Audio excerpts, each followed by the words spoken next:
Hi, everybody, and welcome. We'll be commencing really shortly. Hi, everybody. Hello, Kelly. Hi, Doma. I'm just going to say a very few words at the start of this event just to welcome everybody. It's a delight to see you all in this new year. We decided for our very first event this year to do something a little different. So this event will be very special, and we hope that it will be a very precious and auspicious start to the year. It's a beautiful way of emphasizing auspiciousness and generosity and beauty. And we hope will set a tone for the year, especially in this world that is prone to chaos and ugliness at the moment. So we really hope that this event can spread some beautiful magic over the world right now. So thanks so much for attending. KVP usually has at least two events per month. So we have a text of the month that we try to focus on where we invite a guest speaker. And we also do a follow-up tutorial, which allows our audience to go in a little bit more deeply into the text and to be a bit more interactive and ask questions. We're also hoping to start a new event each month this year, which will be more of a collaborative event, which will highlight other organizations and the work that they're doing and the collaboration between KVP and other organizations. So just to let you know that there's lots coming up in our calendar. But that's it from me. I don't want to take up any more time. So I am going to hand over to Kelly, who is the wonderful assistant editor for Kenzie Vision Project and a dear member of our team. And a very, very warm welcome to Punya Sagara as well, who is our special guest for today. So I hope you enjoy this very special program that we have for you. And I will hand over to Kelly. Thanks, Kelly. Thank you so much, Doma. Hello, everyone. We're really happy that you've joined us for this special event with our guest teacher, Punya Sagara. As Doma mentioned, I'm the assistant editor here at Cancer Vision Project and also a student of Punya Sagara. I want to also just extend a personal thank you to her for taking time out of what I know is a really full schedule and just for the care and the creative energy that she's put into what I'm sure is going to be a very beautiful and inspiring occasion for us. So thank you. Charya literally means activities, and today we're going to have an introduction to it in the form of Charya Nritya, the dance. First, I'm going to say a few words of introduction about our guest, and then she will present the offering of the 16 offering goddesses dance, accompanied by the Charya Giti, the song. And this is a new recording of this particular song. It was created by one of Punya Sagara's Charya Giti students, especially for this event. So it's incredibly beautiful, and we're very grateful for this. And I'll speak a little bit more about that later. So after the dance offering, Punya Sagara will take some moments break and then return to give us an instruction on the mudras, an explanation on the mudras of the dance, as well as some practical instruction and explain how entwined the practice is with the elements in our bodies and the environment. And during the break, I'm just going to say some more words about Charya and share a very special text that we have in the Cancer Vision reading room that is auspiciously complementary to the dance that Punya Sagara will offer. It's a really beautiful example of the overarching theme of our event today, which is offering. Punya Sagara was born and raised in Kathmandu in Nepal. She first encountered the Buddha Dharma at the age of 16 when she met her first teacher, Tulku Ogyen Rinpoche. And she took refuge with Tulku Ogyen Rinpoche and has since practiced Buddhism for many decades under the direct guidance of a number of other eminent teachers, including Sri Dharana Rinpoche, Karma Drinli Rinpoche, Songsa Khyentse Rinpoche, and the late Chögyal Trikit Rinpoche. She's attended many teachings and transmissions with other great masters, including His Holiness Kyabdung Goma Trinchen Rinpoche, the 41st Sakya Trichin. Punya Sagara, or Anudi as she's known to her students, studied Charya Nritya in college in Kathmandu. And she received the formal transmissions of the Charya lineage from her teachers, Ratna Kaji Guruji and Ratna Guruji. And she herself is a lineage holder of this tradition. So for the last 20 years, encouraged by her teachers, she's been teaching Charya to students in Kathmandu and beyond.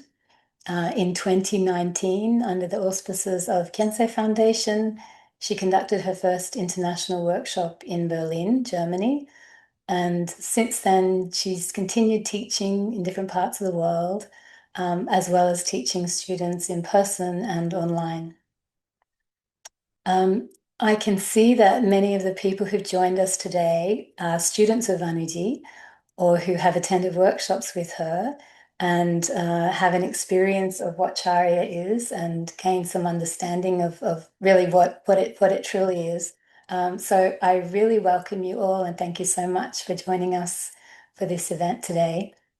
One of the reasons that we invited Anuji to join us for this Cancer Vision event is to learn more about Charya as a spiritual practice beyond what it's sometimes seen as, which is more like a performance. It's so much more than that, and it's really enriched and totally transformed the lives of a lot of Anudi's students, myself included. It's a practice that's available for anyone, regardless of age or gender, because in essence, it's a practice of awareness. And something that really can be practiced in our daily lives, in all our daily activities, and it can become a really incredible support on the spiritual path. So we look forward to Anuji speaking more about this, but now I'd like to welcome her to please present the dance of the 16 offering goddesses.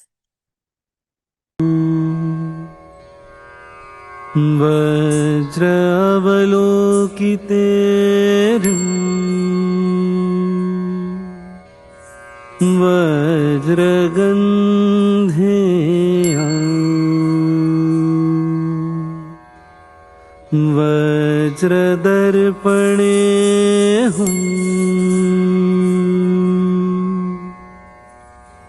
रसवज्रेत्रा स्पर्शवज्रे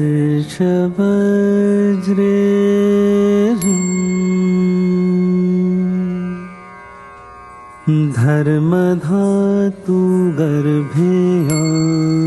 Thank you so much, Anuji. That was absolutely beautiful.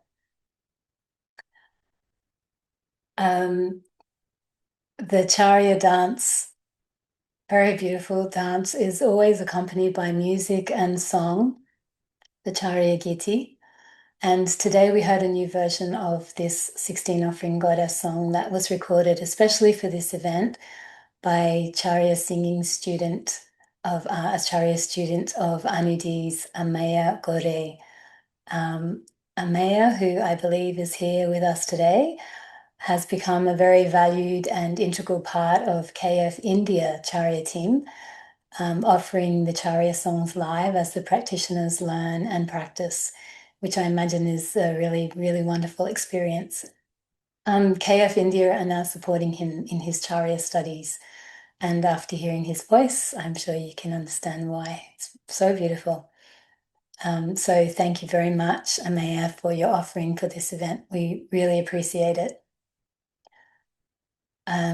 Before Anudia returns, I want to speak briefly about offering and also just to share an image of the mudras that go with the 16 offerings. As we know in Mahayana Buddhism, offerings are very important because they represent the first paramita, giving, or dana in Sanskrit. And of course, it can take many forms and it goes well beyond material giving, especially when it's connected to devotion. I think we can see all of the effort and intention that's gone into the offering that Anudi made for us today. Her beautiful costume, all the ornaments, just creating the atmosphere. All of this is part of her offering. And So when we're offering, we practice giving without the expectation of receiving anything in return. And this can have a really profound effect on our mind stream. It can help us loosen our stinginess and our clinging, and really aid us in giving up some of our ground. Chogyam Trungpa Rinpoche describes offering as an expression of fundamental openness. So the practice of charya can become an offering on increasingly profound levels too. It's a full practice. It always begins with bodhicitta, the wish to benefit, bring benefit and freedom to all beings. Then there's the offering itself that's made with one's body, speech, and mind. And the practice is always concluded with the dedication of merit of any of anything that is accumulated during the offering. So in the dance, the physical movements, the gestures, the mudras, everything is performed with awareness. That's the ultimate aim and essence of the practice, to be present. For example, sometimes when Anuti is teaching us, and when we're performing mudras, she might ask us to be so aware and sensitive of the movement that we can feel the air element moving around our hand, for example. And this level of awareness really gives rise to a space where the ego is much less involved, and the whole activity becomes one of generosity. The movement, the hand, and the full body mudras of the dance begin to have an effect on increasingly subtle levels in the body. And I'll leave Anu to speak more about this when she comes. We have so many extraordinary texts in the KVP reading room.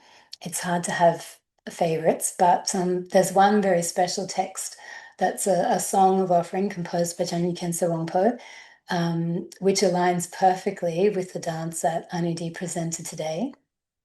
It's called Offering Clouds of the Indestructible Ladies of Sound, a concise garland of offerings of the 16 Vajra goddesses. And it's a really beautiful song of offering that displays the qualities of the three kayas in really delightful manifest form. As with the 16 offering goddesses dance, each of the 4 verses makes mention of the various offerings and the accompanying mantras. So I'm going to read that text now. The offering clouds of the indestructible ladies of sound. The love that unites joy and the wisdom of emptiness takes seductive form as Vajra goddesses playing a veena, flute, clay drum, and round drum, and with their offering clouds of Rigpa's radiance, the direct realization of Dhammatar, they offer you the Nimanakaya Mandala in all its magical multiplicity.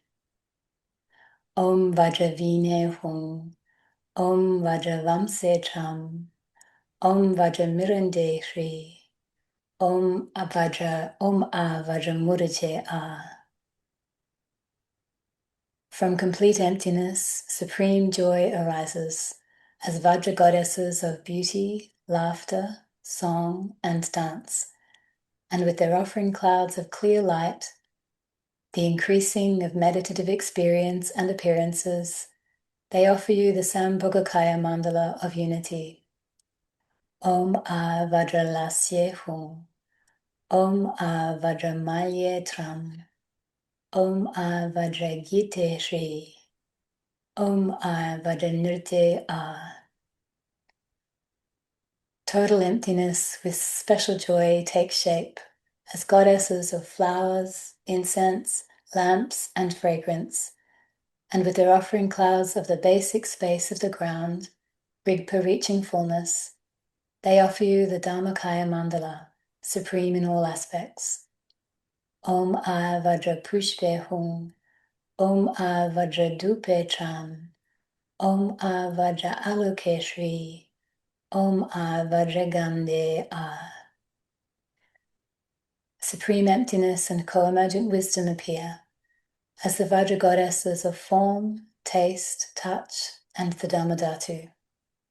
And with their ultimate offering clouds, the exhaustion of phenomenal reality beyond ordinary mind, They offer you the Svabhavika Kaya Mandala, the inseparability of all. Om A Vajra Rupe Hung, Om A Vajra Rase Tam, Om A Vajra Sparche Shri, Om A Vajra Dhamadatu A.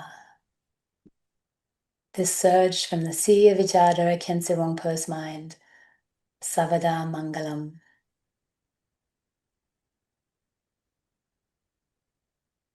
So you can see how beautifully that complements Anudi's dance. She literally danced, displayed all of the mudras of that particular song.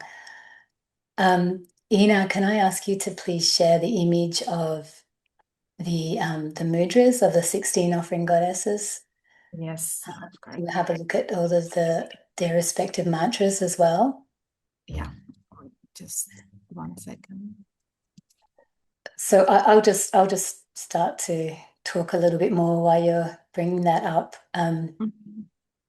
So the 16 offering goddesses are the various are the dakinis who make various offerings of musical instruments, flowers and garlands, objects pleasing our senses, and the ultimate essence of Dharma, and all of this being made to the concerned deity. So here we can see all of the respective mudras along with the mantra. The offerings, these 16 offerings, they're broadly categorized into the relative and the absolute offerings. The first 15 are the relative offerings, creating merit. And the 16th, the offering of the Dhammadhatu, is the absolute offering, creating the accumulation of wisdom. And if we have a look, the first four, the Vine, Vamse, Muranje, and Muruje, so the lute, the flute, the large drum, and the small drum, these are the celestial instruments. And the second four are the essential dance objects of the goddess, the symbols, the garland, the song, and the dance. The next four are known as the objects used in worship. Flowers, incense, light, perfume. Many of you, I'm sure, are very familiar with these offerings. And the final four are the offerings of the sense objects, and they're obviously more symbolic. Sorry, I can't quite. Oh, yes, here we are. So the mirror, taste, touch, and the Dhammadhatu.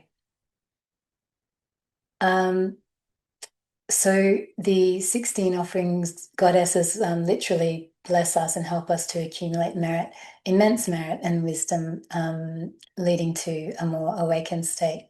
I wanted to just express my thanks for everybody who's joined us tonight. Thank you again, Dharma, for your beautiful introduction. We're so privileged and grateful to be part of this project and all of the associated activities. We really look forward to doing more and more events like this. As Dharma said, there's many things coming up this year, and she as always is creating incredible opportunities to to connect with Jamin Khensa Wangpo, his teachings, his lineage, and all the associated masters. So thank you once again, Anudi. Thank you everyone for joining us. Have a beautiful day, evening, wherever you are. And we will see you again very soon, we hope.